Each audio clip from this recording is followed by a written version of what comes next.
यह वही धरती है जहां एक बच्चे ने जन्म लिया और आगे चलकर उसने अन्याय के खिलाफ पूरी दुनिया को ललकार दिया।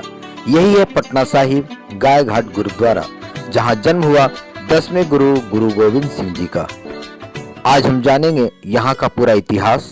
गुरु तेग बहादुर जी कैसे आए, कहाँ ठहरे और कैसे यह स्थान सिख इतिहास का केंद्र बना। जी हाँ दोस्तों, आज हम जानेंगे गुरु गोविंद सिंह महाराज का बाल्य जीवन, गाय घाट गुरुद्वारा के आसपास उनके खेल और वो संस्कार जो बचपन में ही उनके भीतर बस गए थे।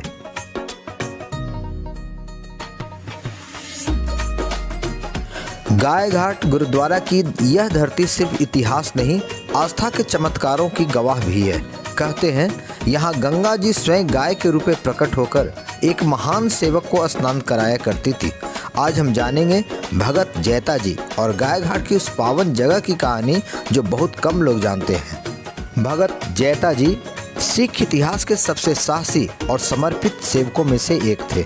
आगे चलकर इन्हीं भगत जैता जी ने गुरु तेग बहादुर जी का शीश दिल्ली से आनंदपुर साहिब तक पहुंचाया, जिसके बाद गुरु गोविंद सिंह जी ने उन्हें खालसा का अमर योद्धा बनाया। माँ गंगा भगत जैता जी की निष्काम सेवा और शुद्ध मन से प्रसन्न होकर गाय के रूप में प्रकट हुई। वह गाय गंगा से जल लाकर भगत जैता जी को स्नान कराती थी। इस स्थान का नाम इसी मान्यता के कारण गाय घाट पड़ा। गाय घाट गुरुद्वारा परिसर में गुरु तेग बहादुर जी ने सरल और सादा जीवन अपनाया। उन्होंने अपने घोड़े को इसी खूंटे पर बांधा था और यही कुछ समय तक उन्होंने निवास किया और माता गुजरी के साथ गृहस्थ जीवन व्यतीत किया। इसी विश्राम काल के दौरान गुरु गोविंद सिंह जी का जन्म हुआ। यह कोई संयोग नहीं था दोस्तों, बल्कि इतिहास की एक योजना थी। दोस्तों, माता गुजरी जी और बाल गुरु के संस्कार के बारे में आए हम आपको जानकारी देते हैं। माता गुजरी जी उनके जीवन की पहली गुरु थी। बचपन में वे उन्हें सत्य बोलना सिखाती थी, अन्याय से डरना नहीं यह समझाती थी और सेवा को जीवन का आधार बताती थी। कहा जाता है कि माता जी उन्हें कहती थी, बेटा जीवन खेल नहीं है, पर अगर खेलो तो सच और धर्म के साथ खेलो।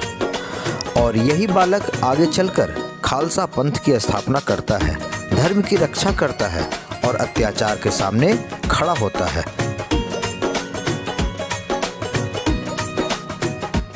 गाय घाट गुरुद्वारा परिसर में स्थित माता गुजरी जी की चक्की कोई साधारण पत्थर नहीं है। यह चक्की सिख इतिहास की आत्मा, मातृत्व के त्याग और सेवा की परंपरा का प्रतीक है। माता गुजरी जी सिर्फ गुरु गोविंद सिंह जी की माता ही नहीं थी, बल्कि एक ऐसी माँ जिन्होंने राजसी जीवन होते हुए भी साधारण जीवन को चुना था।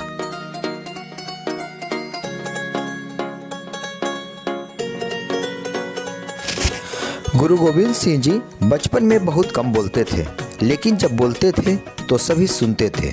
गाय घाट के गंगा तट पर उनका यह मौन अभ्यास आगे चलकर सबसे तेज और सबसे निर्भीक वाणी बना।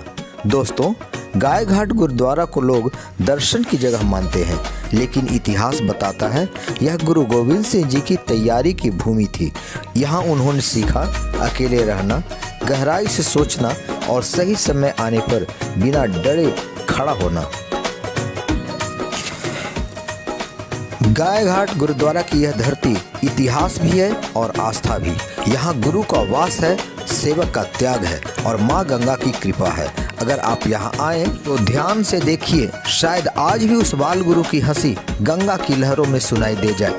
वाहे गुरु जी की खालसा, वाहे गुरु जी की फतेह। तो दोस्तों, आपने यह अनुभव किया होगा कि गाय घाट गुरुद्वारा सिर्फ एक धार्मिक स्थल नहीं है, यह चलता फिरता इतिहास है। यदि आप भी यहाँ आते हैं तो इसे सिर्फ देखिए मत, महसूस कीजिए माता का त्याग और गुरु का बलिदान। यदि वीडियो पसंद आया हो तो आप इसे शेयर जरूर कीजिए, क्योंकि ऐसी विरासत हर किसी तक पहुँचना जरूरी है। और हाँ, वीडियो को चलते चलते सब्सक्राइब ही जरूर कर दीजिएगा।